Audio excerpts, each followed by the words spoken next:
আজকে দুপুরে এগুলো ফাটার কথা ছিল।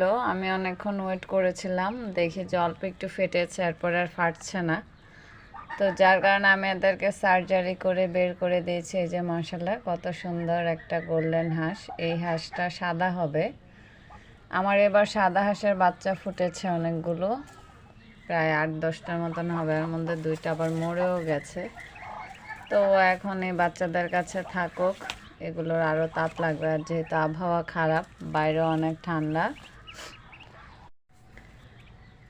আমার এই যে নতুন 4টা বাচ্চা এসেছে। সকালবেলা 4টা ফুটেছিল, এসে দেখি 4টা ফুটে আছে, 8টা ফুটে আছে। তো আমি আসলে সকালে এসে দেখলাম যে এগুলো অল্প অল্প মানে জাস্ট ফাটা শুরু হয়েছিল, কিন্তু অনেকক্ষণ ওয়েট করে 2-3 ঘন্টা ওয়েট করে দেখলাম যে কোনো ইমপ্রুভ নাই। তো পরে আমি দুপুরের দিকে এসে এদেরকে ডিমের খোসাটা ভেঙে বের করে দিয়েছি। মাশাআল্লাহ দেখেন বাচ্চাগুলো কত সুন্দর, এবং এর মধ্যে একটা সাদা বাচ্চাও হয়েছে।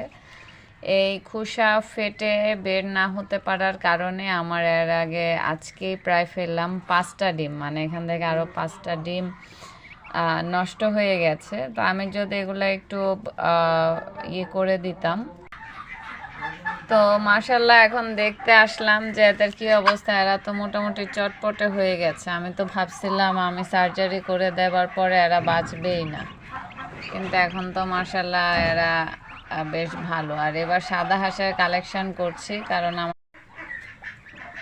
বাচ্চা ফোটার পরে আমি সাধারণত বাচ্চাগুলোকে সরিয়ে দেই, বিশেষ করে দিনের বেলা যখন দেখি যে রোদ আসছে, রোদ উঠেছে। কিন্তু এখন এই বাচ্চাগুলোকে আসলে সরানো যাবে না, কারণ বাহিরে ঠান্ডা। আর এরা যেহেতু সার্জারি করে বের করেছে, এদের এখন এদের মায়ের তাপটা খুব প্রয়োজন।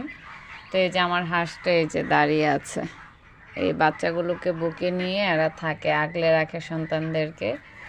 তো আমি এদেরকে আগামীকালকে আলাদা করব, আর একে নতুন ডিম দিয়ে দিব কিছু ওখান থেকে।